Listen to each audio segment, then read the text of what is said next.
Economic inequality, or how a society's resources are divided, is a major topic of debate among economists. Most people would agree that it's not good for a country to have all its wealth controlled by a small group of people. So, which country has the best wealth distribution? Let's find out. Which country is the most equal country on Earth? Gini coefficient. Economists use the Gini coefficient to measure how equally or unequally money is spread in a society. It works by creating a graph called the Lorenz curve. Here's how it works. Imagine an economy split into groups where each group represents 1% of the population. The Lorenz curve shows how much of the total income each group earns. In a perfectly equal society, the bottom 1% would make 1% of the income, the next 1% would earn another 1%, and so on. This would create a straight diagonal line on the graph. Of course, no real economy is perfectly equal. We compare the real economy's Lorenz curve to this ideal line to calculate the Gini coefficient. The space above the real curve represents the inequality. The bigger this area, the higher the Gini coefficient, meaning there's a big difference between what the richest and the poorest people earn. All countries have some inequality, but the country with the most equality in the world is Iceland, with a Gini coefficient of 0.369 in 2022. Why is Iceland so equal? Well, several factors contribute to this.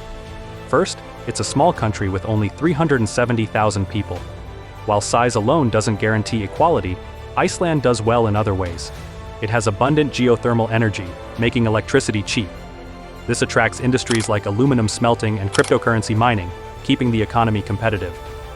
Iceland also has a strong financial sector and a successful commercial fishing industry. Plus, its natural beauty makes it a major tourist destination. All these factors give Iceland several advantages. It has productive land and a good amount of capital, but few workers. Iceland's workers are precious and can demand high salaries, as employers have fewer candidates. Combine this with Iceland's culture, which values equality, and it makes sense that the country has such a low level of income inequality. Iceland has a very equal income distribution, with a low Gini coefficient of 0.369. However, this number only looks at people's income before the government collects taxes or provides assistance programs like welfare. Let's look at why this matters. How governments affect income equality. Governments have a few significant tools to impact how income is spread out in a country. One is taxes, which take more money away from high earners than low earners. Another is providing food or housing assistance, which boosts the income of those at the bottom. These actions tend to make the distribution of wealth more equal. Slovakia is the most equal country in the world when looking at income after taxes and assistance. This doesn't mean they were unequal to begin with. Their starting Gini coefficient was decent, but taxes and welfare made them the most equal. Slovenia is another interesting case. Although the country's income distribution wasn't excellent before the government stepped in, with very high taxes, it became much more equal afterward. In Slovenia, the top tax rate is 50%. Slovenian residents begin paying that rate when their income exceeds 72,000 euros per year, which means people begin paying that top tax rate on a lower income. These tax dollars help fund programs that give back to the community, which is why Slovenia has lower income inequality than many countries. However, this system can create its own unique set of problems to address. Laffer curve. Economist Arthur Laffer theorized the relationship between tax rates and a country's overall tax revenue. This idea is visualized as the Laffer curve. On one end of the curve is a 0% tax rate, which would bring in no money for the government. On the other hand, there is a 100% tax rate, which would also mean zero government revenue, because no one would want to work if everything they earned was taken in taxes. Laffer argued that as tax rates increase from zero, the government collects more tax revenue, but only up to a certain point.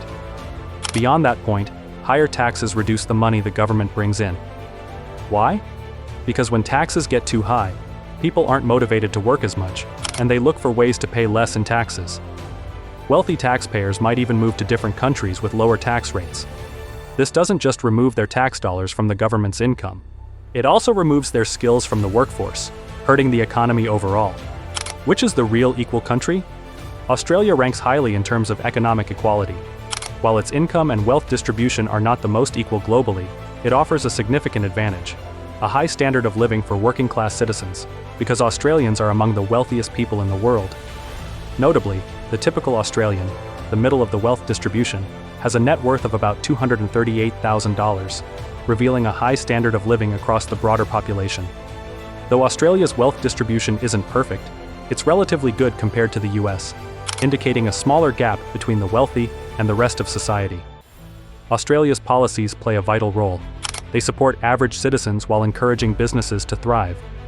Australia guarantees one of the world's highest minimum wages and requires employers to contribute to workers' retirement funds. These ensure a decent income and long-term financial security for even the lowest earners. That's all for today's video. What other countries do you think deserve a closer look in the search for the most equal? What factors make them stand out? Share your thoughts and continue this important conversation in the comments below. Subscribe to get more content like this.